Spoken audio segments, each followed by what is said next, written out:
With a new administration entering the United States, what will the policy and the strategy be when it comes to the island of Taiwan? My guest today goes deeper into this subject matter than anybody I've spoken to in the past. His name is Dr. Pascal Lottaz, and he is a professor of neutrality studies at Kyoto University.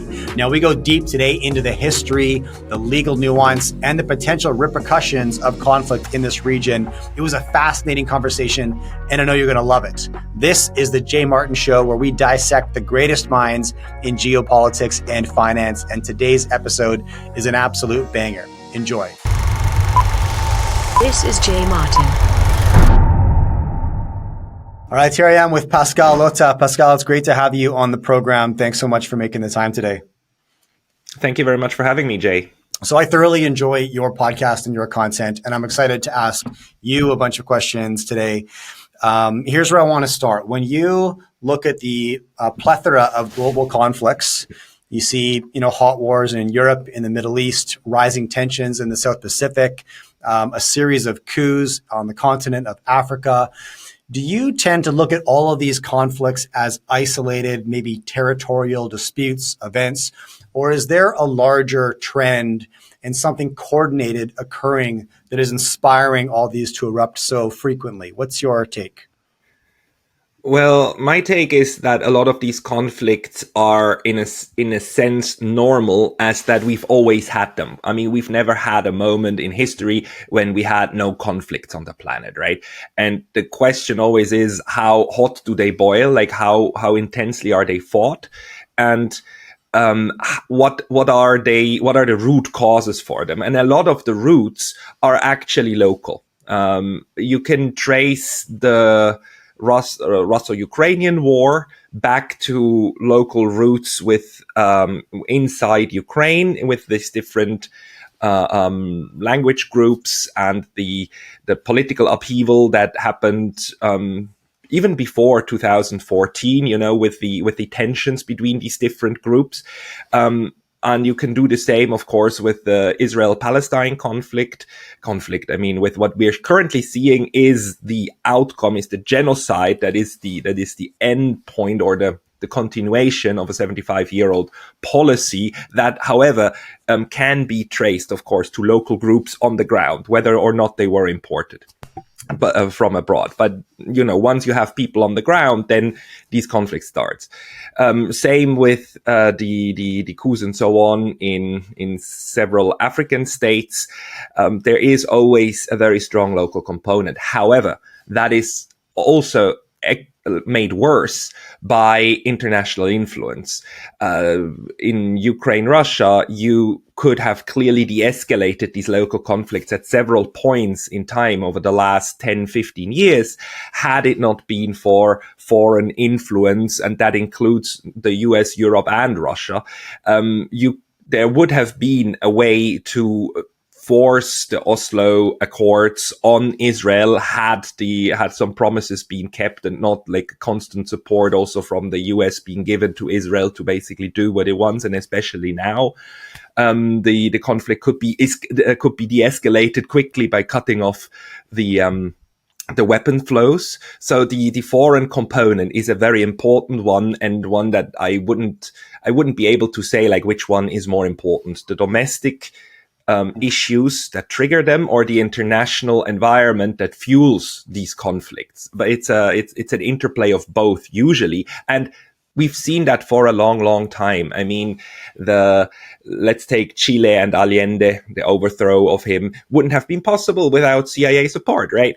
But at the same time, you always had these groups internally that were that wanted political change. You can go back to the Spanish Civil War, and you can showcase how Francisco Franco wouldn't have won had it not been for interventions from the Germans and the Italians to a certain part, and certain policies by the US and others.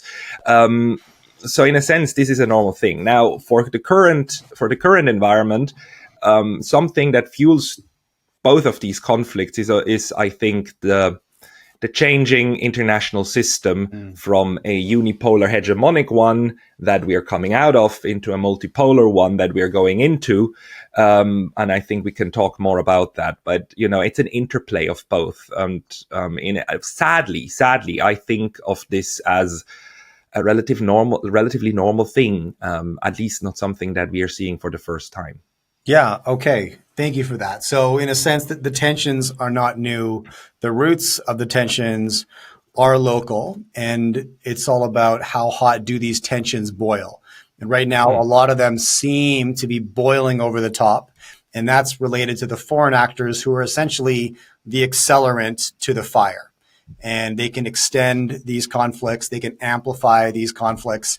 And maybe right now, because of the fragile nature of the world order, nations are seeing an opportunity, right, to make a move on the chessboard, because there's some fracture lines in the strength of the global power. We're transitioning from unipolar to multipolar. Did I summarize that sufficiently, Pascal?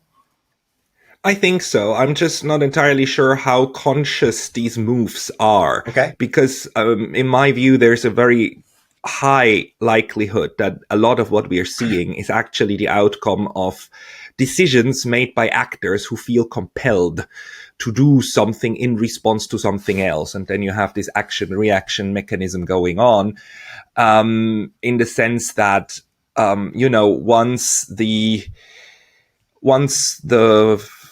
full-scale war between Russia and Ukraine happened, that on the one hand, yes, I think NATO saw an opportunity to fight a war, and we know that these approaches are trying to find a way, an off-ramp back in April 2022 was proactively stifled basically by, the people around Boris Johnson and the people around him and the supporters of let's fight it out.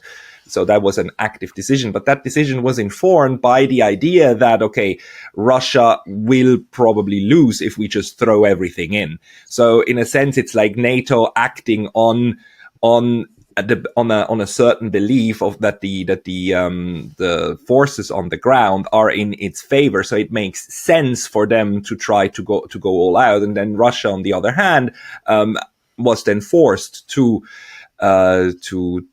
fight an actual war of attrition, which, as far as I can tell, was not the original intent. And then you have one thing leading to another, and have a 2.5 year protracted, soon 3 year protracted, horrible war of attrition. And at the same time, then this leads to something like the BRICS movement getting accelerated because of the sanctions that were put on Russia, and Russia then having to do something, and actors like China but also Brazil and South Africa then actually trying to work more closely together, because the conflict itself upends certain ways in which the international community could interact. So it's a part opportunism, but part also just a natural reaction to what is going on, in a sense that not everything is planned, not everything is strategized about, but a lot of things are also just informed by what happened previously. Right. So to say that because we're transitioning from unipolar to multipolar, and therefore there's a lot of conscious moves being made, maybe overthinking it. There's probably a bit of just sort of chaos theory at play here. Things are happening and actors are responding to those. Okay, I'm with you there. You mentioned the rise of the BRICS, and so I just want to pull on that for a minute, because we just got through the BRICS summit. I've seen a very wide variety of coverage come out of that summit on both sides of the argument, meaning some coverage has come out and said, really nothing was resolved or confirmed at this meeting. There's a lot of noise over the last year and a half about Saudi Arabia. They didn't even show up. Good conversations, but essentially nothing concrete came out of this. And I've heard the opposite as well, that we're moving further down the path of financial rails that can facilitate global trade outside of US dollar and SWIFT.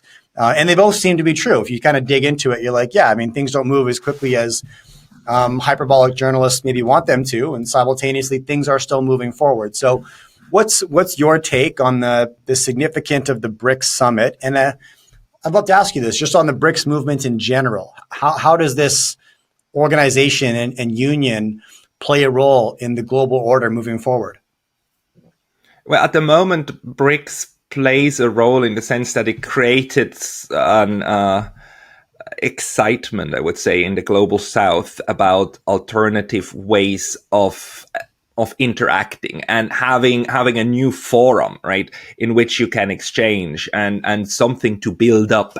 It's something that can actively be shaped, because the traditional avenues are now either blocked or they're kind of cemented in a place where you cannot tear them down. You don't want to tear them down, but at the same time, these institutions are not useful anymore. And they have a certain usefulness, but they don't go beyond that. Let's take the United Nations. We know the UN is basically unreformable because of the veto of the five permanent members of the Security Council, and because of its structure. But at the same time, nobody wants to tear it down because it still serves a purpose. But that purpose is well defined and cannot be extended much other than a certain nuances left and right. Take the G20, which is a useful forum for states to meet, and they do that. Voluntarily, but there's no structures then coming out of that. There's no institutions to be built with it.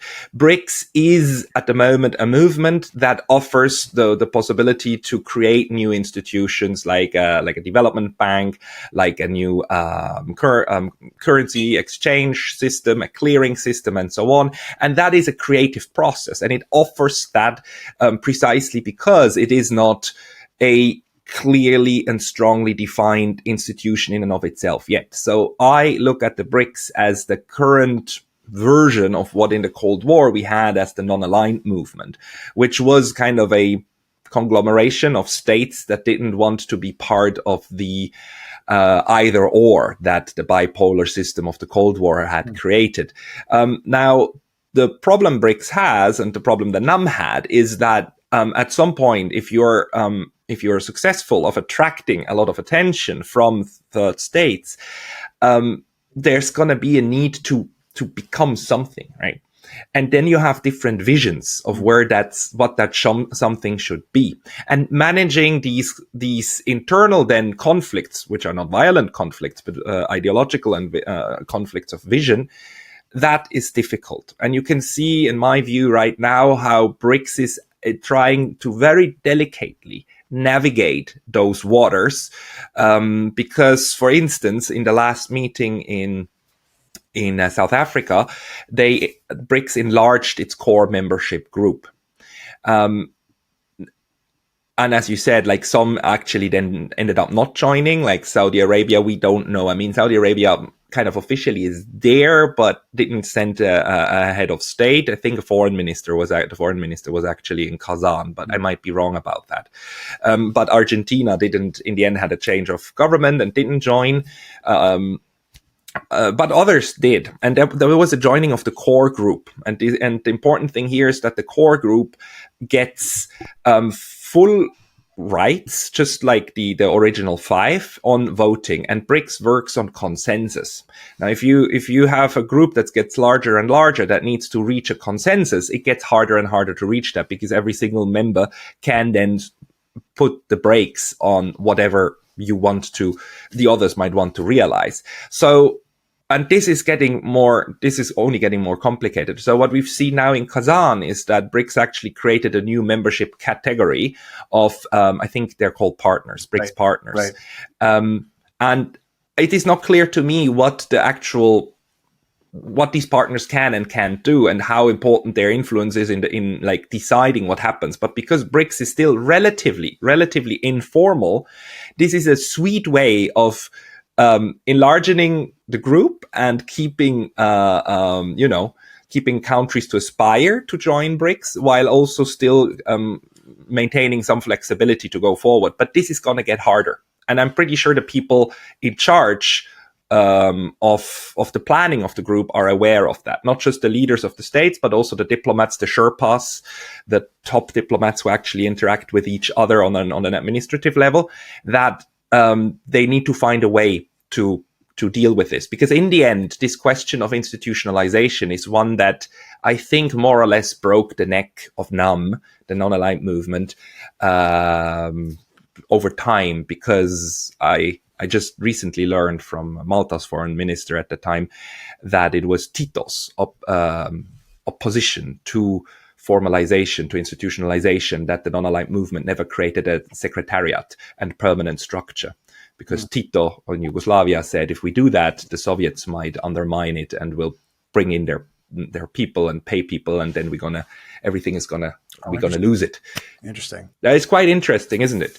And thoughts like these must go through the minds of the people who are currently building BRICS. And I'm pretty sure there's differences of vision, even though at the Kazan meeting they managed to pass a very long outcome document, 139 or so articles, almost 140. Very long, very complex, and all in the language of we aspire, we want, we agree. It's difficult to get that agreement by everybody, but they managed to do so.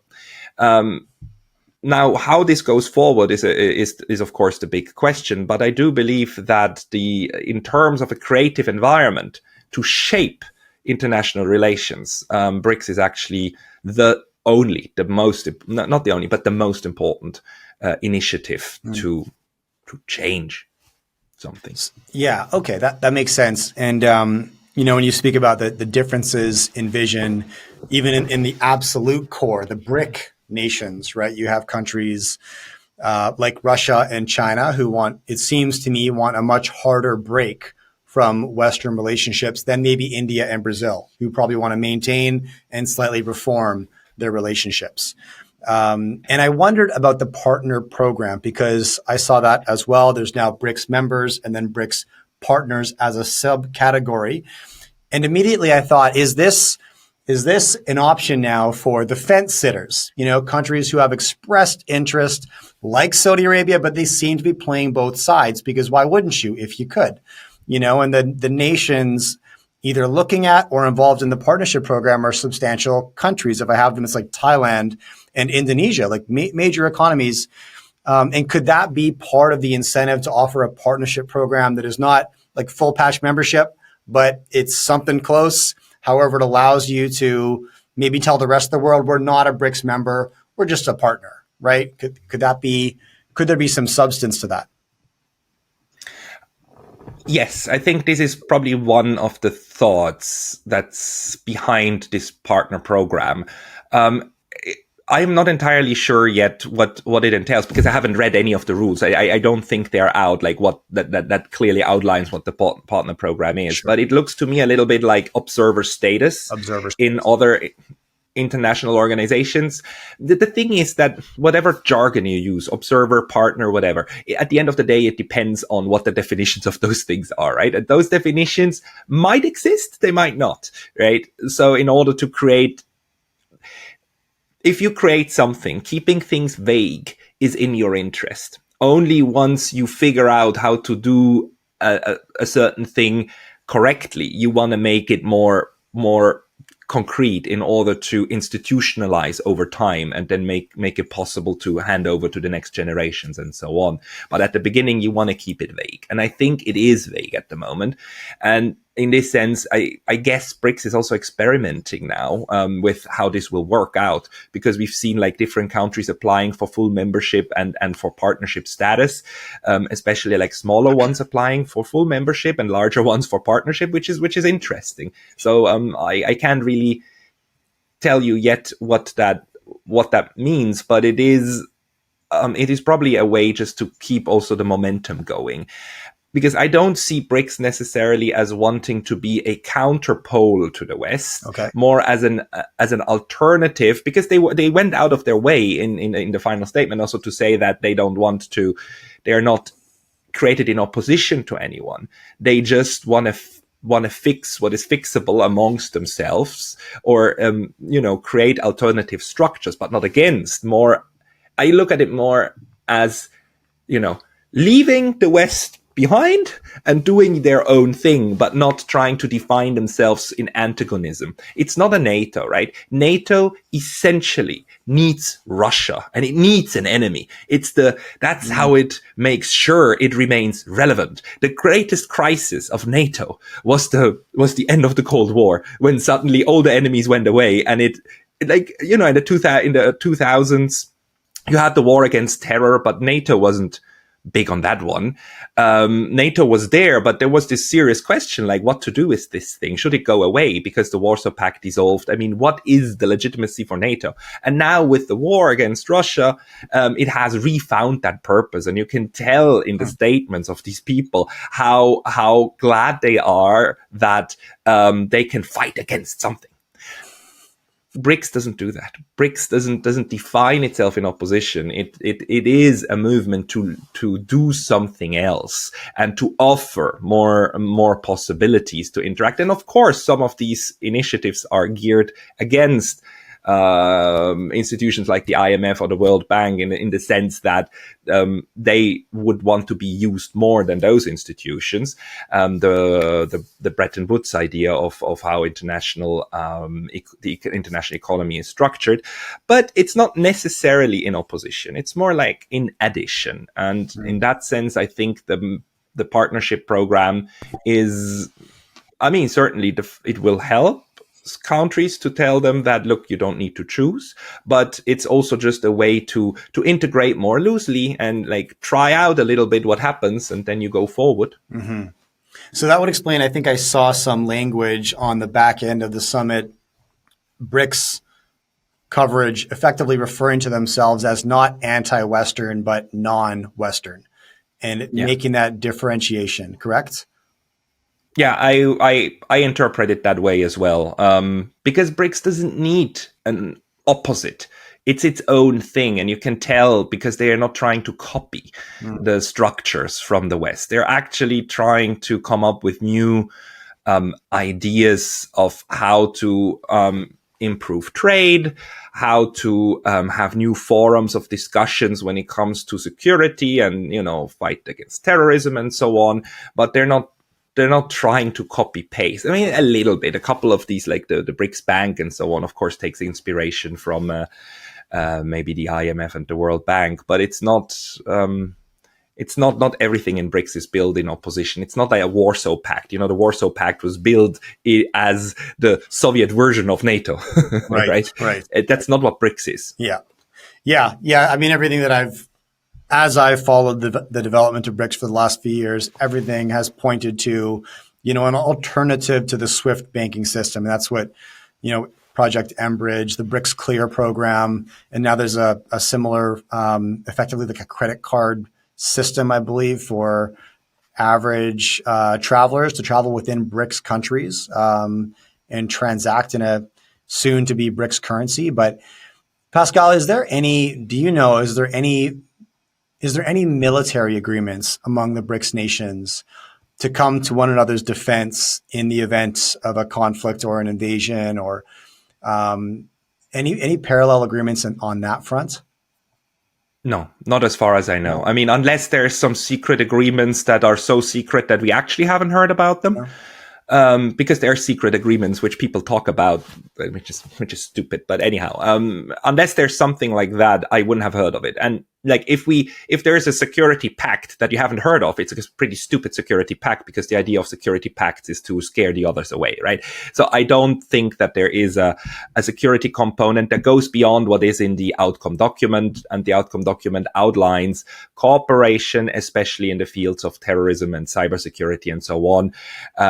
But those are pretty general talking points, which any Western state would also sign up to, in the sense that that's also what they want, right? It's just they don't want it within the BRICS framework. They want it for themselves, but it's definitely not a mutual security clause like Article 5 of the NATO treaty.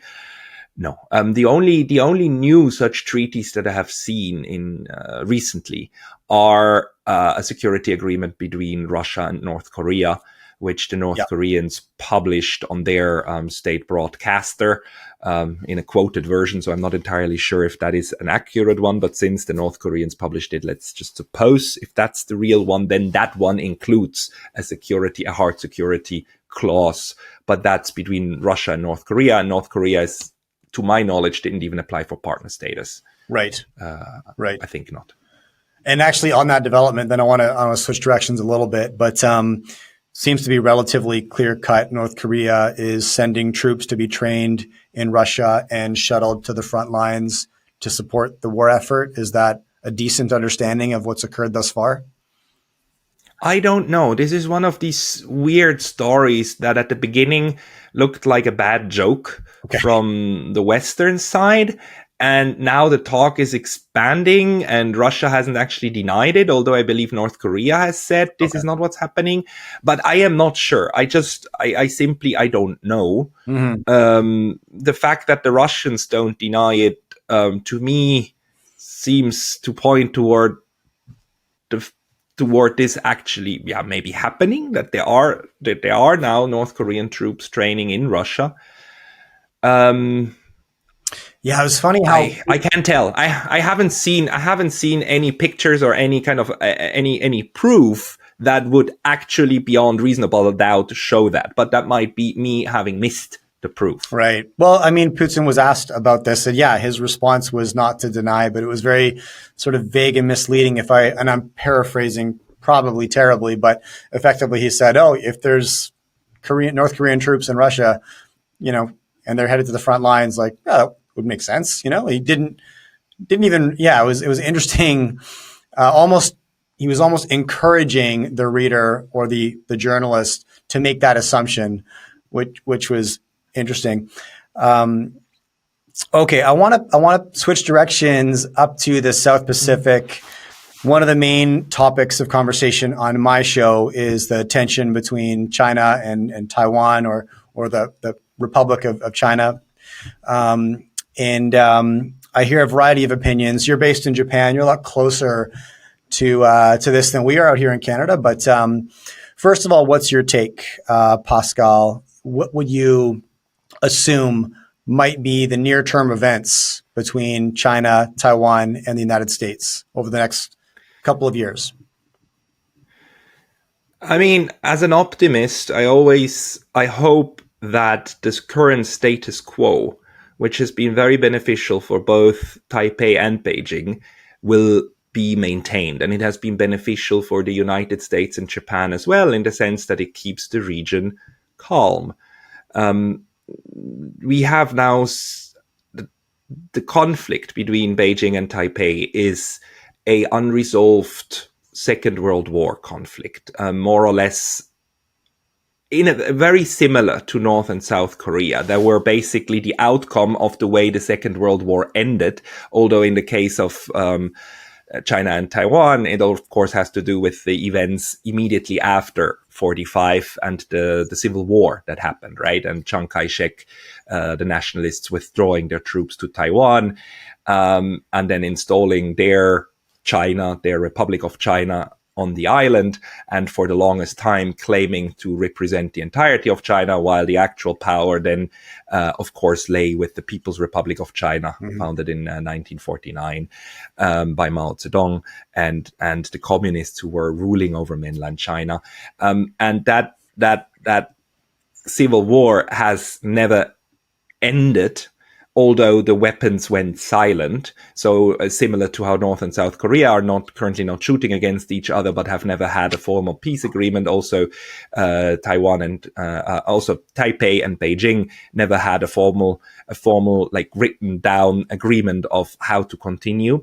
Although I must say the relationship between Beijing and Taipei is economically, socially, and just people to people much more beneficial than North and South Korea, right? Taipei and Beijing managed to find a way to not have a peace agreement, to not officially accept each other, but to live with each other. And to the point where, a person born in Taiwan can fly to mainland China, a person born in mainland China can fly to Taiwan, they can visit each other, they talk, they exchange. You have mechanisms. Mainland China is the largest trading partner of the island of Taiwan, right? So this is a very, very different setup from North and South Korea, and way more beneficial. So as an optimist, I would hope that this continues and that we can kick the can down the road, and in the hope that at some point a new way of convergence will emerge. Because, these conflicts, when they last for a long time, have the propensity to change their nature. And at some point, I would hope that a change occurs that allows these two to, find an agreement amongst themselves, and actually create a written down final point to the conflict. This is something that happened, in Europe in 1989 with Germany. The two Germanys, in the end, the way that the whole thing was resolved is that you had the 4+2 talks. So you had the four victors of the Second World War and the two Germanys who sat down and created an agreement, drafted it, signed it, and Germany was reunited, or West Germany overtook East Germany, but you had a common framework, and that conflict is now resolved. I mean, it's just over. We are not talking about it anymore because it's not there anymore. Yes, Germany still has internal problems and disagreements between former East and former West, but those are internal matters. Internationally, the conflict is done. Now, I would hope that at some point we get to that situation also in the Pacific. But until we do, the most important thing is to keep a modus vivendi alive and going. And the danger is, of course, that some outside force might make matters worse. Because again, there's different visions of how this conflict should end, and I hope it doesn't end in violence. Well, you know what? Yeah, I'm sure there's many different visions about how it should end. I know in the West specifically, or I should say North America, where I live, there's also a gross misunderstanding of how it began, and most people aren't aware that there's an unresolved civil war, and that's how you have Taiwan and the People's Republic of China as two separate, relatively sovereign states. Can I ask you, why has the United States become so involved in the island of Taiwan? I know the policy's been strategic ambiguity and all of this, but there's a lot of rhetoric at times from various podiums in the United States that they would run to the rescue if China were to make some sort of a hostile or non-hostile, maybe legal takeover for Taiwan. Is there a case for that, similar to Hong Kong, Pascal, where China has a legal case to be made to reclaim the island?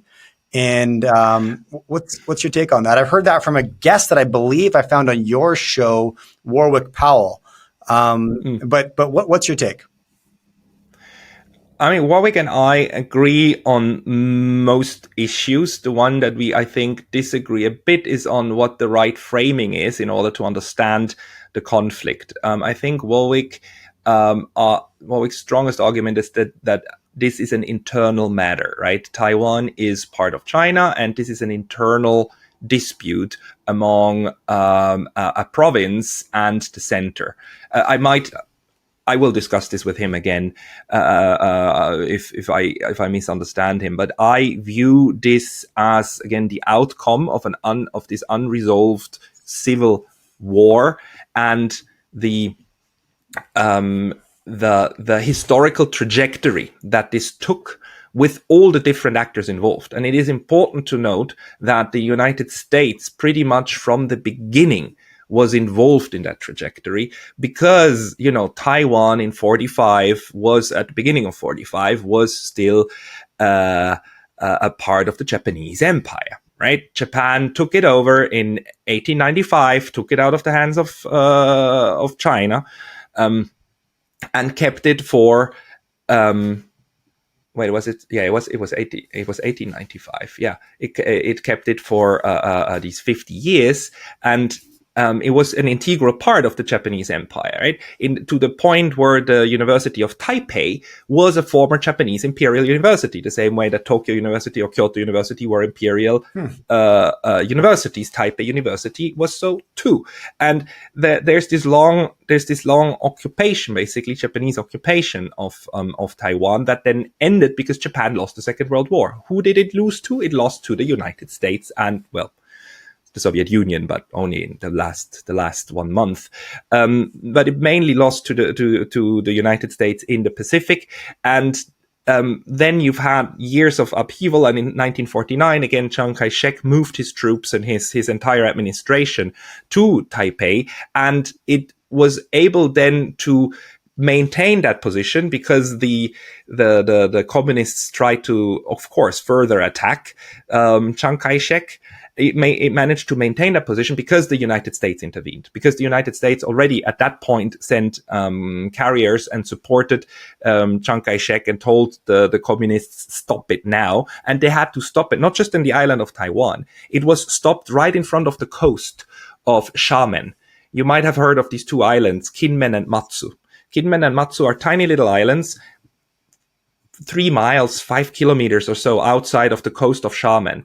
And those are Taiwanese islands. I mean, these islands still today are under the control of the Republic of China, the name of the government of Taiwan, right? They call themselves Republic of China. And that's very important to know. Why? Because they are the Republic of China, right? It's Chiang Kai-shek's government that was evacuated. And Kinmen and Matsu, even today, are administered by the Republic of China. Although they are militarily indefensible. If China decided to actually take Taiwan, these would be the first two places that would be gone, because they're right across the strait. You can literally, from Kinmen, you can literally see the mainland, Xiamen. Kinmen receives its sweet water from Xiamen because, again, there's an agreement between them. And so, politically, currently, this setup is working. And to come back to this initial question, I still view that this trajectory, this historical trajectory, informs the current conflict very much. The big change that took place over the last 70 years is that the nature of what the conflict is about changed, in my view. And I'm not sure if Warwick would agree with that, but I'd be happy to discuss. Because to me, the core of the conflict at the beginning, in 1949, at that point, the Civil War was already raging for years, right? But once Chiang Kai-shek withdrew to Taiwan, for decades, the dude said, I'm going to retake it. I'm going to retake the mainland. I mean, we are the government of China. The question was, who is China? Is it the government in Taipei or is it the government in Beijing? Now, to me, that question has definitely been answered. Nobody anymore worldwide, or even among the two Chinas, disputes who is the official leader of the China, right? Just remember that until the 1970s, I think 72, 73, the Security Council seat of China in the UN was held by Taipei. It was Chiang Kai-shek's ambassador who was sitting on that seat. And then the General Assembly said, come on, I mean, we are kidding ourselves, right? We all know who the real China is. They kicked that one out, and in came the ambassador sent from Beijing, from the People's Republic of China, to occupy that seat. And then we've had, of course, Nixon and Kissinger coming along and pulling that big feat of actually recognizing the Beijing, the People's Republic, as the official China, with the understanding that Taiwan would be, I mean, the Republic of China would be left the way it is, and that there would be no invasion, at least at that point. And the Americans did that, of course, in order to wrestle China, the People's Republic, away from the Soviets, in order to deepen the rift between these two.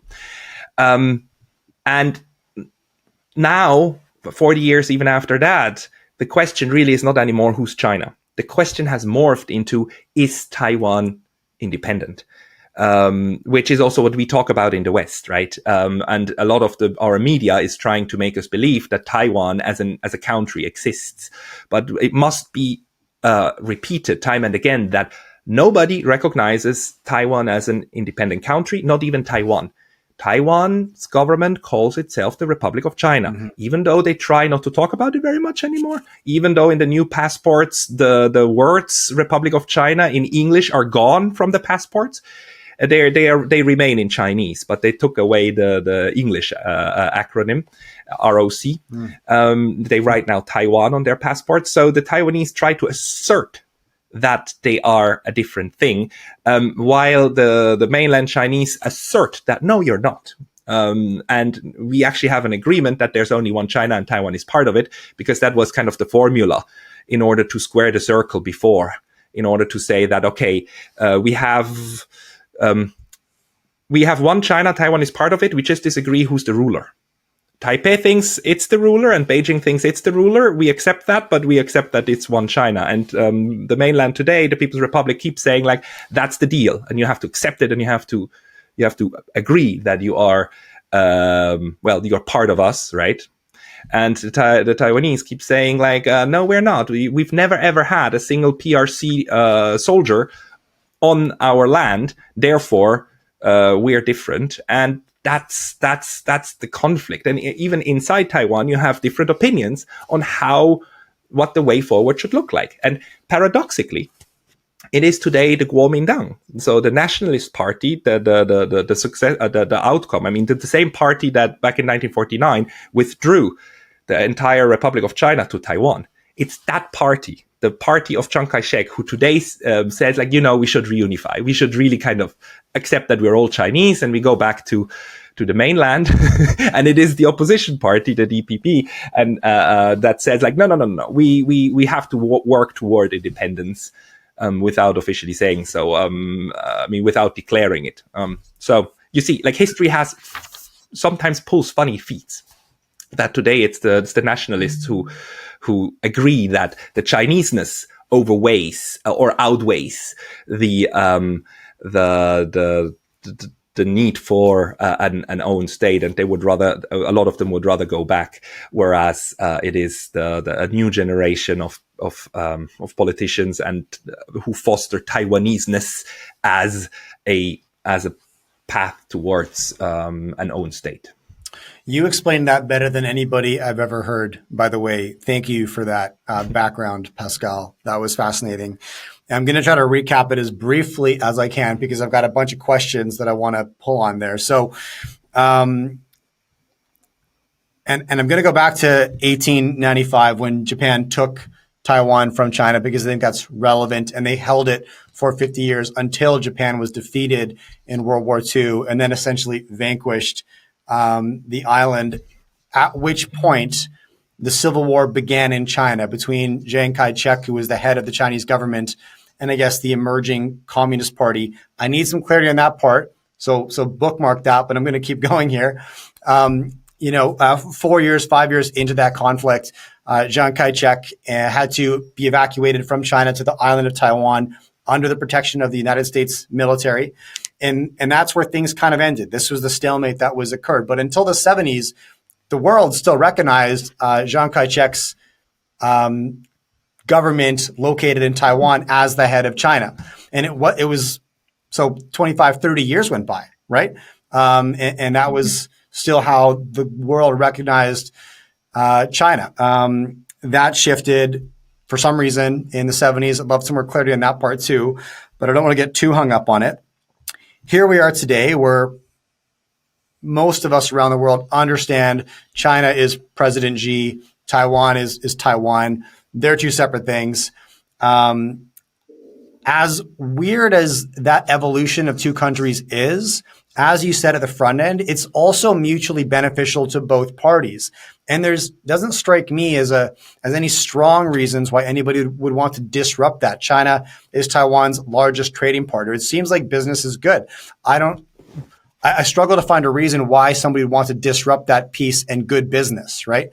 Yet, as I understand, President Xi has told his military he wants them to be ready for a successful takeover of Taiwan by 2027. He didn't say he's going to invade, if I understood that correctly. What he did say is he wants his military to be ready for a successful takeover of Taiwan by 2027. So there's that's one question I have for you right there on the end is how would you interpret that statement? Did I get the background relatively accurate based on what you shared? And then I want to go on to this next point. Why the tension if this is a mutually beneficial agreement, as awkward as the evolution has been? The first thing I must say is I don't know whether that statement that is claimed that she made about 2027 is actually correct or not. It might be, it might not. I simply don't know. The matter of the fact is that the PRC mainland navy got much stronger, and that there definitely Taiwan is a red line, right? The Taiwan is hugely important to the PRC as a political talking point, as an issue. If somebody in Taipei, if the president, not the premier, the president stepped in front of the cameras tomorrow and declared in front of the cameras, we are hereby declaring the Republic of Taiwan. We are shedding the Republic of China. We are hereby declaring to be our own republic. That would be a casus belli for Beijing, and they would have to attack, because simply not doing so would delegitimize the Communist Party in the eyes of basically every Chinese on the mainland, right? So you are at a point again where, due to how you spoke about that plot of land in the past, you are now forced to do something. Otherwise, you look utterly incredible, not just to the outside world, but to your own people. And states have a very poor track record of letting go of territories that they controlled or possessed or something. Look at all of the overseas territory of France. Look at how long it took for the decolonization process to actually happen. Look at how many territories the United States today possesses, and just try the United States to leave Guam, for instance. Hell, they will not do that, and they don't claim that this is an inherent part of their territory. And I have another example which is highly instructive. Mongolia, Outer Mongolia, today's the state of Mongolia, couldn't join the United Nations until the 1960s. I believe 65 or so was the day. 20 years after the year, 25 years after the UN was actually founded in 45, and they couldn't join because it was the one thing that the PRC and the ROC agreed on, which is that no, Mongolia is not an independent state. Mongolia belongs to me. Because the Republic of China, as it was founded 113 years ago on the mainland, included Outer Mongolia. It was China was even bigger. It included Taiwan and it included Mongolia. And then the Mongols managed to get their independence first de facto, and they wanted that de jure as well. And that was one of the last sticking points. And they couldn't join the UN because it was the Republic of China, which in the Security Council said, no, we are not letting them join because they belong to us, even though at that point the Republic of China was really only controlling Taiwan. But they said, once we get everything back, we're going to get back Mongolia too, because they're not independent. And it took until the 60s to actually for them to give that standpoint up and then let Mongolia join, because that was something the Russians wanted, the Soviets wanted. And Mao also then to basically be signed. I think Mao the last time in the late 60s said Mongolia belongs to us, and then at some point he too accepted okay, fine, Mongolia is independent. Outer Mongolia, not Inner Mongolia. Inner Mongolia is still today part of China, of course. So there's a very poor track record of letting go. So I don't see how the mainland, Beijing, could let go of Taiwan. The one that has kind of let go of the idea of being the whole of China is Taiwan, but again they replaced that with a different kind of local ideology. And just also one more thing that is very instructive and important to keep in mind: the difference between Taiwan and Hong Kong is that Hong Kong already had a political settlement and agreement of what would happen in the future, because the British, Margaret Thatcher, actually signed a piece of paper that said after 1997 there will be a 50-year period of a transition period in which Hong Kong has its own set of laws and the mainland has its own set of laws, and after 50 years that will go away and mainland China law will become the law of the land also in Hong Kong. Now, what happened in 2017 is that China sped that process up basically by creating a legal bridge of making the Hong Kong's independent law, penetrating it with a security act that they can demand the extradition of people that they don't like into the mainland, and which then basically undermines the entire sovereign idea of Hong Kongese law. But the point is the end date 2047 was already agreed on. And we have no such agreement between Beijing and Taipei. There is no automatic endpoint to this. So these systems now run in parallel to each other, and the claims run parallel to each other. And that's why it's a big factor of insecurity at the moment. And I hope I answered your question. Yeah, no, absolutely you did. Thank you very much for that. And so despite there not being a parallel agreement, Taiwan is inevitably a red line for China. They now have the military force to defend it if they needed to. And maybe just for the simple fact that loss aversion is very strong. We hate to lose things, territories included, right? Countries will fight to maintain territories and boundaries. So then let me ask you, why are so many Americans so hawkish on defending Taiwan? And this book behind me here, Elbridge Colby, was on my show maybe a month ago. This is the sole focus for him. He's like, we need to get out of Europe. We need to get into the South Pacific now. This is the number one priority for America. The book is called Strategy of Denial. And what he's talking about is the mindset that we're denying China is the biggest and most important threat to the United States and needs to be dealt with today. His strategy for dealing with that is increased military in the South Pacific, among many other things. Why is it such a focus for so many Americans if this is an obvious red line for the other major global power, and would obviously cause massive conflict if the United States got too involved in the future of Taiwan, if China wanted a certain outcome and the United States prevented that from occurring? There's several reasons for that. And I believe there are several motivations. One, the most benign motivation for this viewpoint is that some people believe that deterrence is the backbone of security. You need to deter the other from changing the status quo. So you need to be threatening. You need to ramp up your armaments, including your navy, and point the guns at them and say, like, don't you dare, and stare them down and make sure that then keeps the peace, right? If both point their guns and nobody shoots, we've got peace. That's the benign version of some people's motivation. Then there's the not so benign one, which is people who believe that either war is inevitable or they want war. As in, it is in our interest to have a war with China and break that goddamn thing and make sure that we remain top dog. We're going to do with China what we did with the Soviet Union. Just put enough pressure and the thing's going to fall apart. It's a house of cards. So just blow strong enough and then it will fall apart. And then we're going to be the king of the hill, the way that it is supposed to be, because shining city, right? Everybody should be like us. And we are the example for the world. I mean, this is like some of the most outrageous neocon mindset. And they would they have an incentive to use this strategic opportunity, which is the internal conflict between Beijing and Taipei, in order to get that.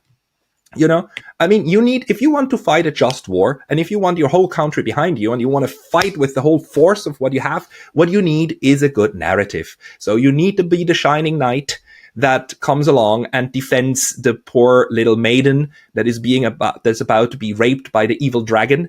And you create that narrative. And this is Taiwan is in this sense a very convenient, weak maiden that can be rescued and saved. So that's the most hawkish of the warmongering bastards that I know about. And there's also something in between. I mean, there are people that I respect highly and who I think got most things right in their analysis, like John Mearsheimer, who out of his own theory of how international relations works, says that the conflict, the security competition between China and the US is inevitable. We're already in it, and that security competition is only going to get worse. Therefore, since every great power, once it becomes a great power, will try to make sure the other great powers go away or like retreat, what the US needs to do in order to maintain its position among the great powers is to oppose China as strongly as it can. And China is the only peer competitor there is. So you need to point the guns and everything. But people like John Mearsheimer, of course, wouldn't want to go to war. They want to avoid the war, but they will still follow that kind of their own theory and say like, so what we need to do is the deterrence thing, right? But we mustn't go further in order to keep a stable environment. So there's several there's different types of analysis and there's different types of prescription of what should happen. And there's different types of motivations for why you want to take a belligerent stand toward China. And unfortunately, it is not clear who's in charge, and the final policy that will be taken is inevitably going to be some form of mix of all of those. And the people who say like we should retreat from the Pacific and just care about our own hemisphere and so on are currently just not too few and far between to actually inform the decision making largely. This might change depending on what will happen tomorrow from our perspective, or what will have happened from the perspective of our viewers, whether Donald Trump wins or not. Because he represents a different vision of US foreign policy. And the long answer is it really very much depends, but you have these different motivations, and I'm pretty scared of them actually, because if something goes wrong, even with just the benign deterrence vision, you're going to end up in a huge war. Okay. And for context, what Pascal is referring to is today is November 4th, and therefore tomorrow is November 5th, the election. And we're not publishing this till November 8th, I believe. So there's a world that can change in between now and then. That was a very ominous statement that you just finished with, that deterrence, even if benign, could be the linchpin that throws us into a major war. I hosted an event, it was like 18 months ago now, Pascal, and the whole theme of the event was, have we entered World War III? And that's where I met Albridge Colby. Actually, we had him come and speak. And General Wesley Clark was my first guest of the day. And I asked him outright, I said, are we in World War III? And when I say we, I mean, North America, right? And he says, in the eyes of our adversaries, we're already long into World War III. We just haven't realized it yet in the West. When you hear a statement like that, do you think that's a bit hyperbolic and sensational? Do you put weight on it? Does that make sense to you? Why somebody like General Clark would say World War III has already begun? It's and if you ask, depending on who you ask, most are aware of it. But in the West, we're not quite clear on that yet. What's your take? It's a very relevant question to international relations and history, but we can't answer it because the collective agreement on what we call a certain period is usually only made post facto. We will only be able to answer that question in about 20 years because a lot of these dates are pretty arbitrary, and a lot of the names that we give to these periods are arbitrary in the sense that, if you were a Spanish person, in 1938, and you're already in the midst of a civil war, to you the world would already look like it is in a Second World War, right? Although officially it doesn't start officially in the sense that we conceptualize it today. It doesn't start until September 1st, 1939, and it lasts until, again, if you ask the Europeans, they will tell you the Second World War ended in March 1945 when Berlin fell. And if you ask the Japanese, they will tell you it ended in September 1945 when we signed the surrender, the Declaration of Surrender in 45. And then calling this the end of the World War, okay, you had a lot of theaters that kind of wound down, but at the same time you had Korea coming up. You had then the Civil War in China that was still raging on. So, the naming of these periods is very much dependent on whose perspective you look at it from. So if this admiral that you were talking about, or General Wesley Clark, yeah, General Wesley Clark, I mean, he obviously thinks of it from the perspective of America, and he expects more warfare to come.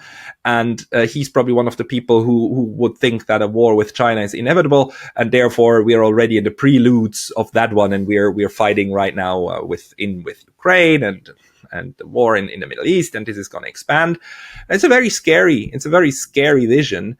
I hope it doesn't come through, because there's always the opportunity and the chances of managing conflicts. And one element that gives me hope is that the people who are the worst at managing conflicts are the Europeans and North Americans. I mean, us.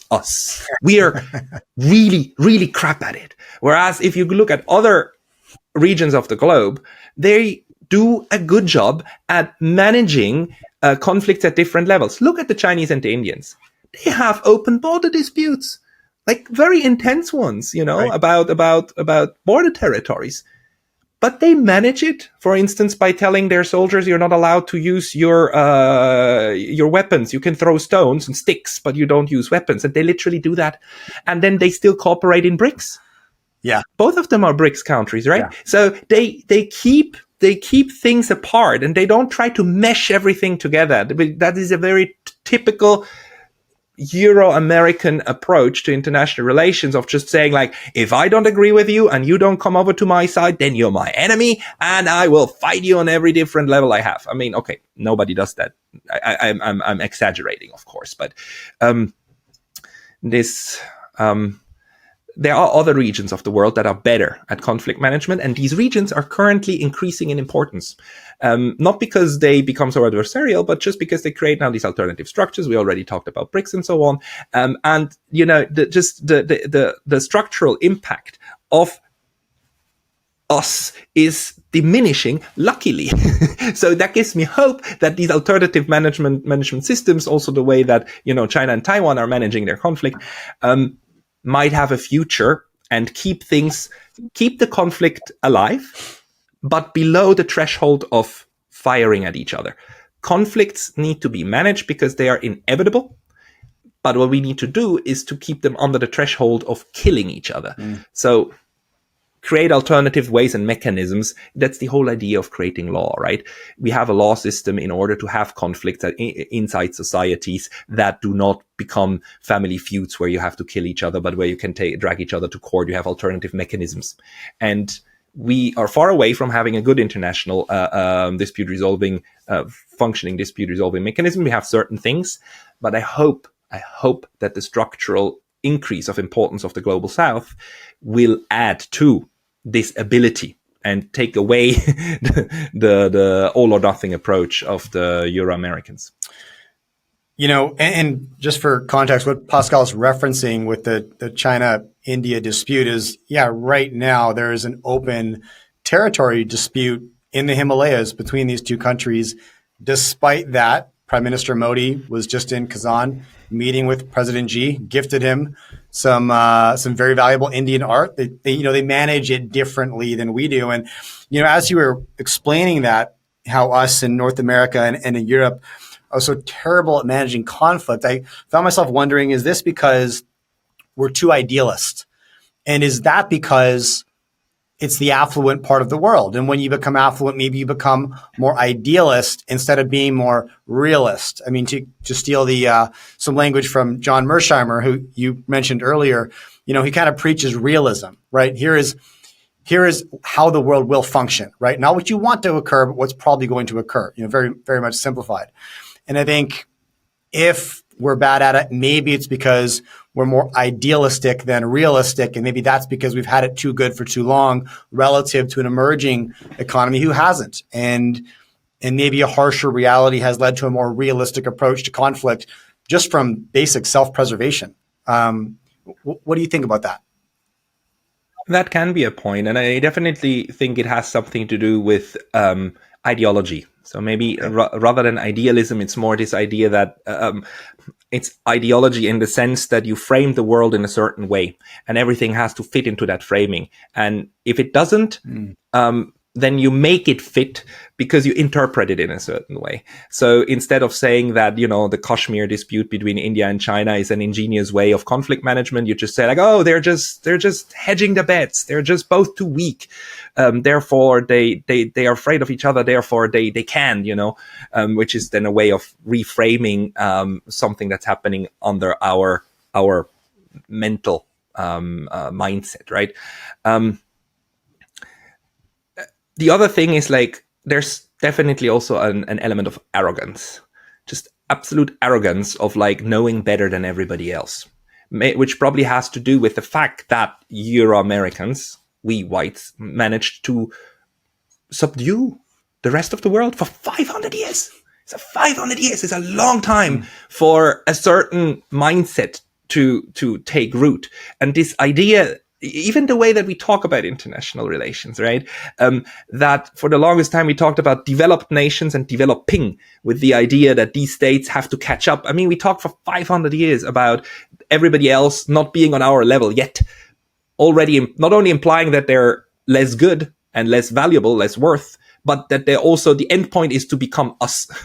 Right. So, right. Okay, we look at everybody striving towards becoming us, and if you work differently than us, then it means that you're not there yet, either because you're dumb or evil or something, and this still continues despite the entire woke rhetoric, despite the whole anti-racism and so on. It still continues to this kind of mindset of thinking of the others as somebody who has to be you but isn't yet. Therefore, you need to help them, and if they don't want it, they are doing something wrong, and you just need to do it harder. Right. And this is continuing, institutionally continuing, right? With the Bretton Woods institutions and the IMF and so on, and the idea of like, oh, if a country has debt, then what it needs is structural reform in order to be more like us.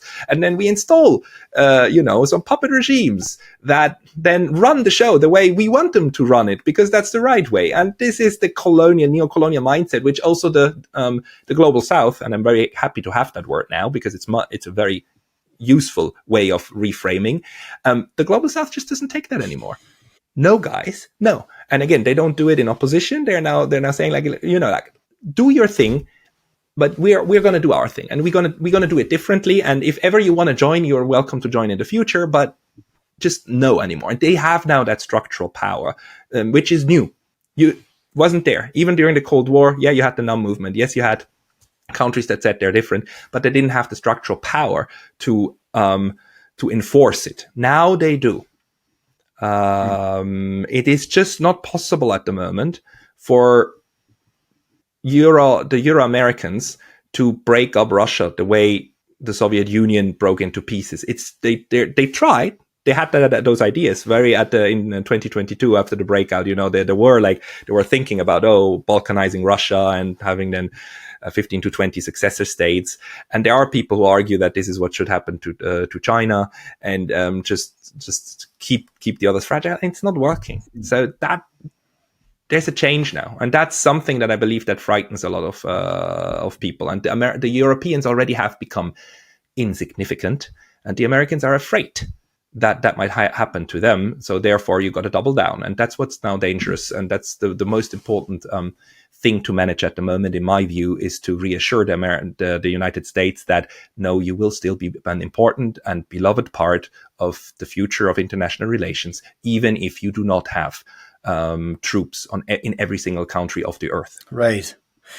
That's a profound. So, I mean, yes, because and during that 500 year of, call it like, European Christian empire rule, there was always, maybe, again, in hindsight, everything's obvious. Back to your point about when civil wars begin and end, 20 years later, it's obvious to us. When you're in it, it's not at all. So again, I'm using hindsight bias here to say, oh, maybe it was obvious after the Portuguese would come the Spanish, then would come the Dutch, then would come the British, then obviously then would come the American. There's not a clear successor today in that European empire sequence. There isn't one. So who's next, right? And the funny thing is, while these changes happen, we feel them. We have a sense for this, but we don't always have the words to describe them. I'll give you an example. We still talk about the post-Cold War period, right? And we talked for the longest time about the post-Cold War. And we all agreed the Cold War ended in 1991 with the dissolution of the Soviet Union, or in 1989, actually. There's a discussion. And Jack Matlock, for instance, insists, no, the Cold War ended in 89 when we negotiated it to an end. And in 91, the Soviet Union broke apart. That was already after the Cold War. But then, since 2022, everybody understands that now something is different. And we connect, of course, the Russo-Ukrainian war to that. But we haven't invented a new word yet to describe the post-Cold War. We understand something is different now, and the post-Cold War would need to be rephrased because, of course, we're still in the post-Cold War, but the system works now differently. And we are now we're working out little by little. Was that the unipolar moment? Probably we will remember it as the unipolar moment, like 89 to 2022. But we haven't settled on a word yet. And we also haven't settled on a word for the new one. Maybe the multipolar moment, I don't know. But we haven't completely pinned it down. But we feel it, we understand it, and we talk about it, and we discuss it. But the jargon, the mental framing, and the agreement on how it should be thought about hasn't quite arrived yet. But just to use the word moment, I think really does put it in perspective, the unipolar moment. Because when you live in the moment, it feels like the mean. It feels like the norm, right? This is the mean that we will always revert to. In reality, this has been a moment in history. Unipolar is not the mean. It's not the norm. Multipolar is much more frequently the norm.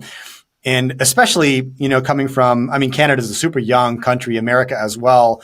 We maybe make the mistake of thinking about history inside the context of our country's history. So if you're American, you might think about relevant history being 250 years. And if that's the case, then 500 years seems like infinity, right? Whereas if you grew up in mainland China and you're more familiar with 2,000 years of written history, then you're going to be much more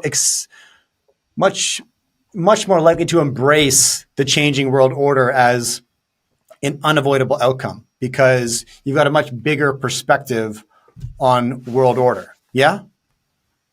Yeah, I believe so. Framing and also time framing matters very much. But that's something we can only change for ourselves in the sense that we can try to be aware of it and try to remind ourselves that it's relevant how we think of the passage of time. Even that we start counting the years with the birth of Jesus Christ, right? 2,000 years basically cuts out the importance of the Mesopotamians. It cuts out the importance of the Egyptians, right? And these big empires that were there even before, it cuts out the Indians and again the Chinese as well. That's something that we as analysts should do. And also when we try to understand the other actors in international relations, that we try to put ourselves into their shoes, and that the world looks different from the perspective of a Chinese strategist should be clear. So in order to avoid stupid reasons to go to war because you misunderstand each other, we definitely need to comprehend each other's viewpoints, which also goes for the Chinese, who must understand that the Americans and the Canadians just have a different perception on time and on strategic importance and of themselves in the world. Look, Pascal, this has been a fascinating conversation. Super fun, actually. I've thoroughly enjoyed it. So I think there's a part 2 here. I'm gonna leave it to let us know in the comments. Do you want Pascal back? I want him back for sure. This is a thrill. Thanks so much for making the time. I really appreciate it.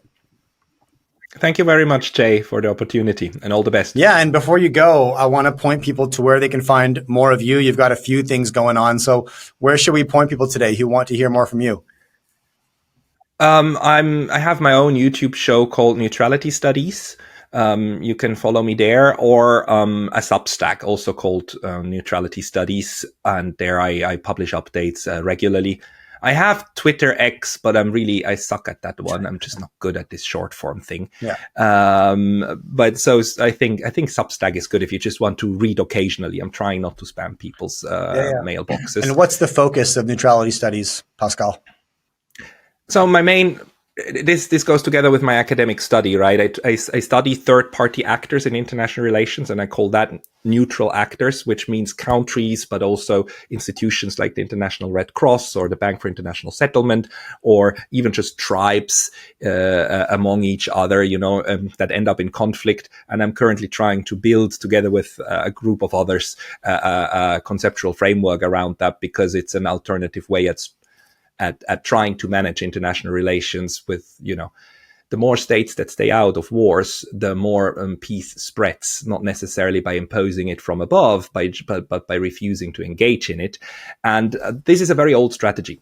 I can trace it back 2,400 years to Greece and India.